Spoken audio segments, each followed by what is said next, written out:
بسم الله الرحمن الرحيم والحمد لله رب العالمين وصلى الله وسلم على سيدنا محمد النبي الأمي وعلى آله وصحبه أجمعين اللهم علمنا ما ينفعنا وانفعنا بما علمتنا وزدنا علما نافعا يا كريم أما بعد فنكمل في دروسنا من كتاب نور الإيضاح ونجاة الأرواح للشيخ الشرنبلالي رحمه الله تعالى. Nous continuons notre cours dans le chapitre ou dans le livre Nur al-Idah du Cheikh Ash-Shurunbulali rahimahullah. فنكمل في شرائط الصلاة وأركانها. Nous continuons dans ce que l'auteur a énuméré du point de vue des conditions de la prière et des piliers de la prière. Et comme on l'a mentionné, il a mentionné toutes ces choses-là d'une manière progressive, c'est-à-dire de comment des conditions qui sont avant la prière, des piliers de la prière, de comment la personne tout au long de la prière, elle va effectuer sa prière en mélangeant, c'est-à-dire en citant tantôt parfois les conditions, tantôt parfois des piliers, et même des fois certaines choses qui sont wajib, qui sont obligatoires. فوصلنا إلى القراءة. قال والقراءة. Nous sommes arrivés à la récitation. La récitation, al-qira'a, c'est un fard, c'est un pilier, un devoir chez les Hanafites. Comme il va le récapituler à la fin, les piliers, les devoirs de la prière, ce qui fait partie de la prière, ce qui est indispensable pour que la prière soit valide, mais qui fait partie de la prière, et comme il va le mentionner après, ils sont 5. Ils sont 5, ou selon comment ils sont énumérés, ils sont 4, même certains savants, comme l'imam Mohammed, comptent encore la tahrima comme un pilier, donc il en compte 6. Mais ici, le cheikh Ash-Shurunbulali, rahimahullah, il mentionne, comme on va le voir juste après, il mentionne 5 piliers. 5 ou 4 selon l'énumération.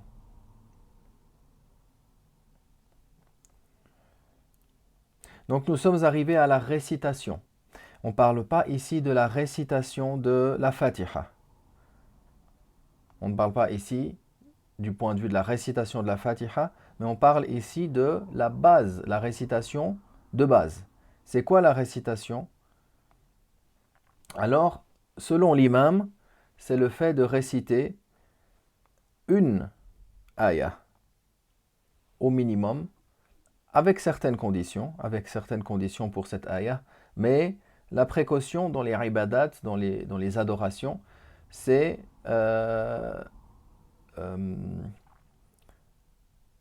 ou plutôt ce qui est demandé dans les adorations, c'est la précaution. C'est pour cela que les savants hanafites vont mentionner plutôt l'avis des deux compagnons, Abu Yusuf et l'imam Muhammad, qui ont dit au minimum 3 versets courts ou un verset long à l'équivalent de 3 cours. Mais selon l'imam Abu Hanifa, s'il a récité un verset, comme il dit ensuite, Walau ayatan, même si ce n'est qu'une seule ayah. Même si ce n'est qu'une seule ayah, ça c'est selon l'imam. Ce qui est mieux, c'est la précaution et de suivre l'avis des deux compagnons qui est de réciter au minimum 3 ayahs. Ici, quand on parle des piliers, donc les devoirs, c'est ce qui est indispensable pour que la prière soit valide. S'il n'y a pas le pilier, la prière n'est pas valide. S'il n'y a pas ce devoir-là, la prière n'est pas valide. En revanche, la Fatiha, elle est considérée comme un wajib, comme une obligation. L'obligation, si elle n'est pas accomplie, il y a des détails encore, volontairement, involontairement, qu'est-ce qui s'ensuit, mais de base, la prière reste valable. Du moment où tous les piliers ont été effectués, la prière reste valable. Si un wajib, une obligation a été délaissée, on dit la prière reste valable, mais il y a un péché.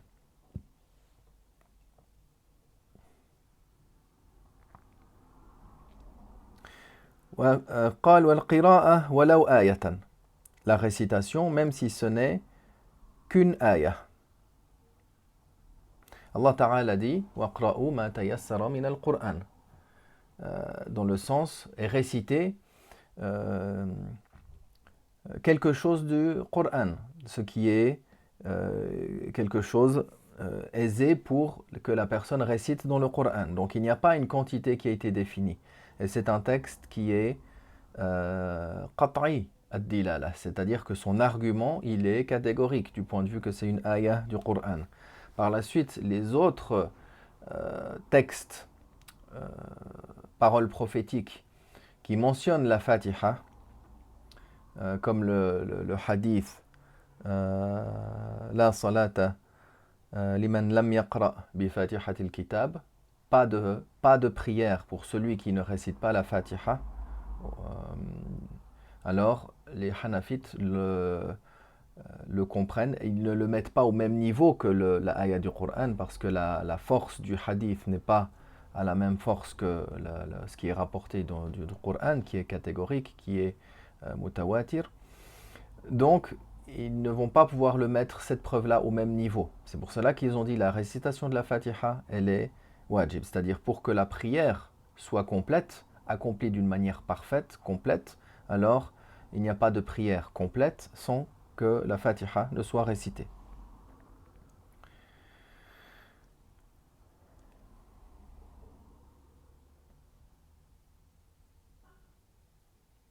Donc la ayah, le Cheikh Shurun Boulali, dans son livre Maraqi al-Falah, il mentionne un peu plus concernant les détails de cette ayah, qu'elle elle est composée, elle est de plusieurs lettres, etc. Il y a des détails concernant cette ayah. Par exemple, la personne ne va pas réciter seulement le premier verset, Yasin, de Surat Yasin, par exemple. Ça, c'est pas considéré comme remplissant le critère de la ayah.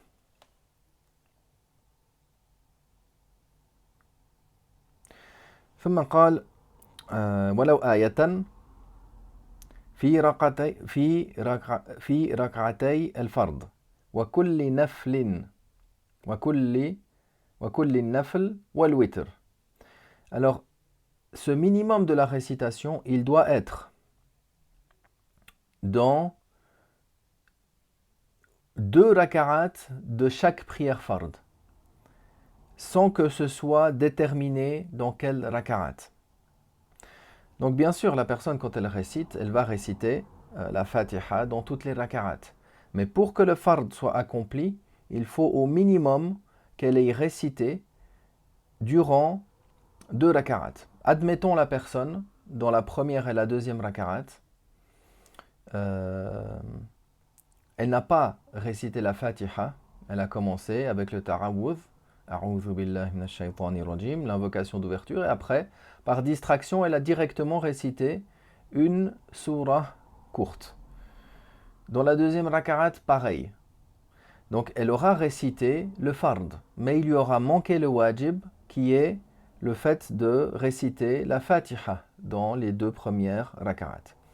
Donc cette récitation, on parle de la base de la récitation, elle doit être faite dans 2 raka'at, des raka'at, des prières qui sont fard, c'est-à-dire les 5 prières.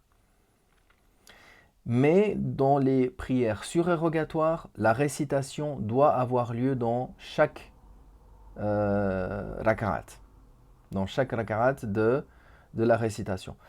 Comme quoi, par exemple, comme les 4 raka'at avant le dhuhr, les 4 raka'at avant le dhuhr, les 4 raka'at avant le asr ou les 4 raka'at avant l'isha. Alors, la personne, dans chaque raka'at, elle doit faire cette récitation qui est un devoir.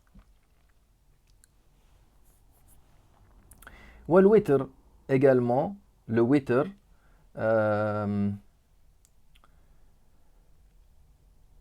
il se rattache à la prière nafl du point de vue de la précaution. Et également dans le witr, la récitation doit être, le minimum de la récitation est un devoir dans chaque raka'at. Le witr se compose de 3 raka'at, il est composé comme où il suit il est la même chose que le maghrib.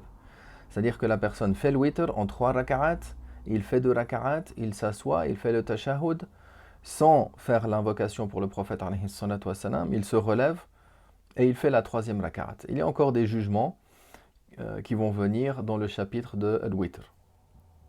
Mais sa composition, elle est de 3 rakaat avec un seul salam, avec un tashahhud, puis une troisième rakaat, puis à la fin, le tashahhud complet, la salat ibrahimiyya et le salam 2 fois.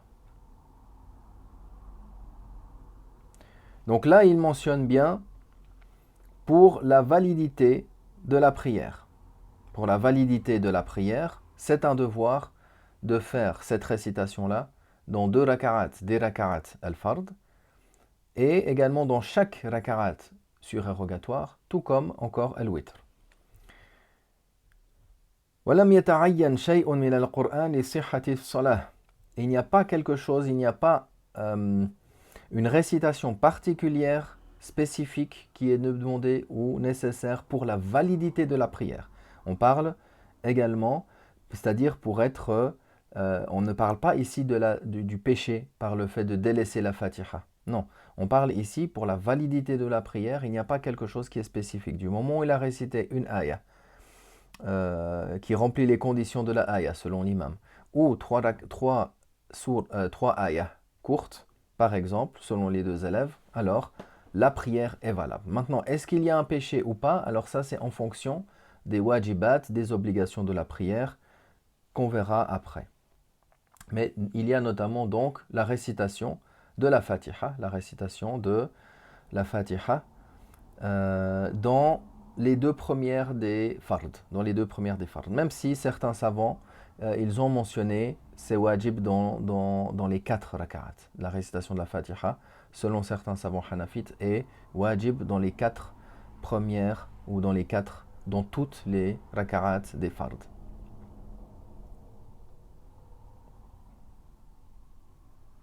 Dans toutes les raka'at, la personne récite la Fatiha. Par précaution, bien sûr, c'est cela que la personne fait. Mais du point de vue des avis qui sont mentionnés, alors il y a certains savants, il y a des Hanafites qui mentionnent le fait de réciter la Fatiha, qui est wajib dans les 2 premières raka'at. Des prières fard. On dit bien des prières fard. Parce que dans le witr, il récite dans toutes, la Fatiha et une surah. La Fatiha du point de vue de l'obligation, et du point de vue du wajib, et comme on a dit, la récitation de base se trouve dans chaque raka'at de la prière surérogatoire, tout comme de l'witr. وَلَا يَقْرَأُ الْمُتَّمُّ بَلْ يَسْتَمِعُ وَيُنْصِتُ وَإِنْ قَرَأَ قُرِهَ تَحْرِيمًا. Celui qui suit l'imam, le ma'moum, celui qui suit l'imam ne récite rien du tout du Coran. Il reste et il écoute son imam. Mais ici, dans l'absolu, même si c'est une prière à basse voix, même si c'est une prière à voix basse, dans l'absolu, le ma'moum ne récite rien du tout du Coran. Bien sûr, dans les autres situations, il fait l'invocation d'ouverture, il fait les invocations dans le ruku', il fait les invocations dans le sujoud, il fait le tashahhud, il récite le tashahhud, etc. Mais du point de vue de la récitation du Coran, celui qui est derrière l'imam, en prière à voix basse ou en prière à voix haute, ne récite rien. C'est makruh tahriman, détestable avec un péché, qu'il récite quelque chose du Coran. Wal-ruku'u, l'inclinaison également. L'inclinaison est un pilier, l'inclinaison est un devoir.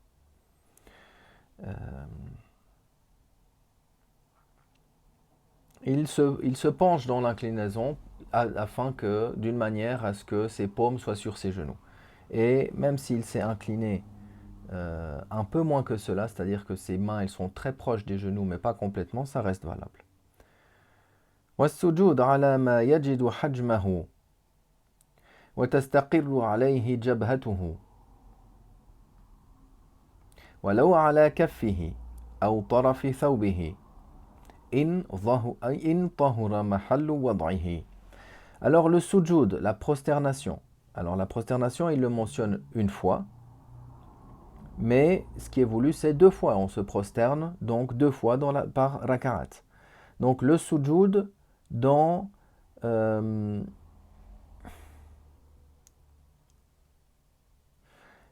sujoud ce qui veut dire ici, c'est qu'il fasse le sujoud de sorte à de sorte à ce que son front soit stabilisé, quelque chose qui est dur, qui est stable, et que son front soit stabilisé.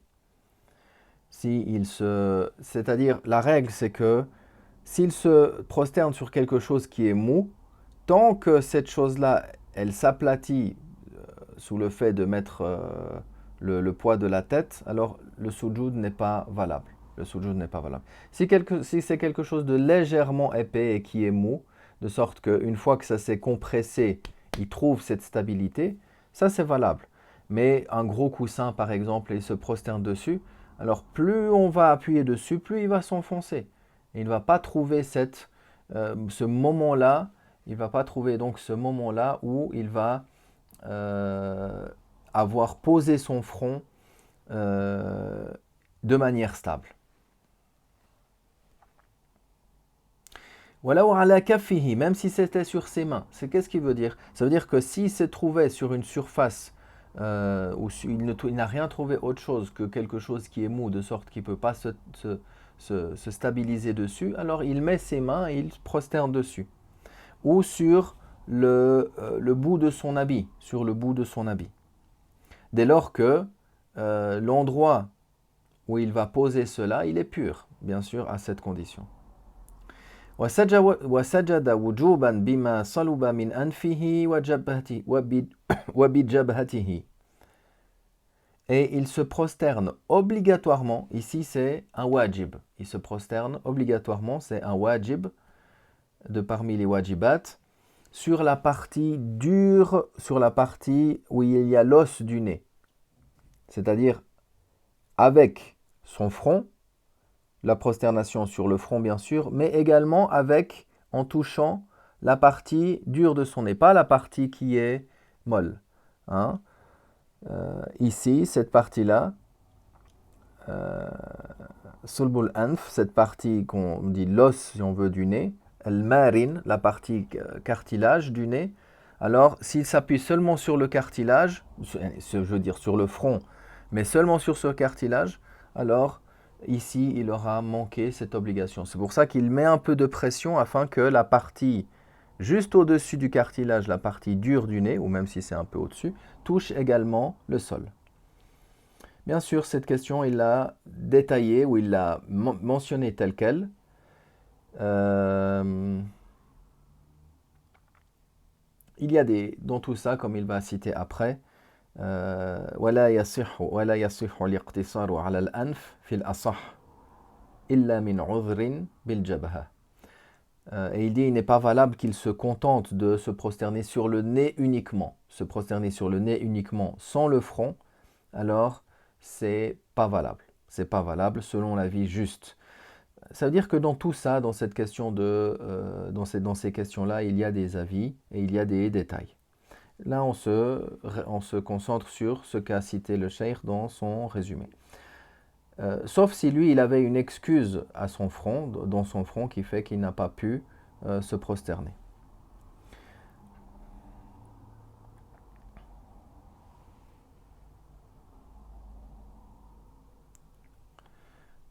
ثم قال وعدم ارتفاع محل السجود عن موضع القدمين بأكثر من نصف الذراع وإن زاد على نصف ذراع لم يجز إلا لزحمة سجد فيها على ظهر مصل صلاته.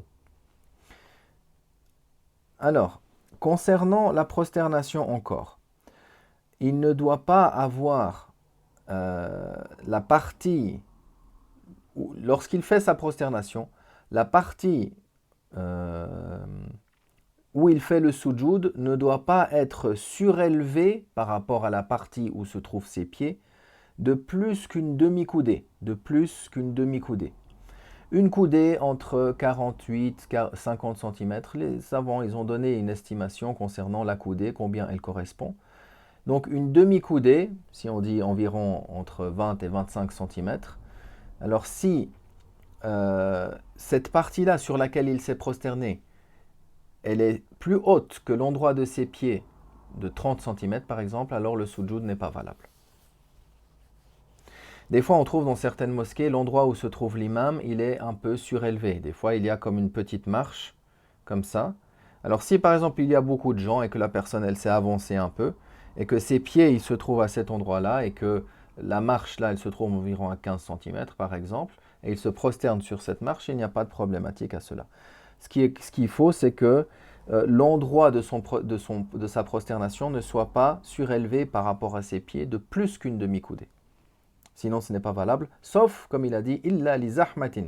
C'est-à-dire, sauf il y a beaucoup de gens, il y a une forte concentration de gens, et il a fait la prosternation sur le dos du prieur devant lui, sur le prieur, sur celui qui fait sa prière. Il a bien dit ici, ala dhahri musallin salatahu. C'est-à-dire ici, c'est pas quelqu'un qui fait une autre prière que lui il fait. Si lui il fait le dhuhr, même s'il y a beaucoup de gens, il y a beaucoup de gens à la Mecque par exemple, et la personne devant lui elle fait une nafila, et lui il fait le dhuhr obligatoire. Alors c'est pas valable, non. Dans le cas où celui qui est devant, sur laquelle il pose son front, parce qu'il ne peut pas, il n'a pas la place pour se prosterner, alors avec la condition qu'il soit en prière et que ce soit la même prière que celui qui l'accomplit, que celle que lui accomplit.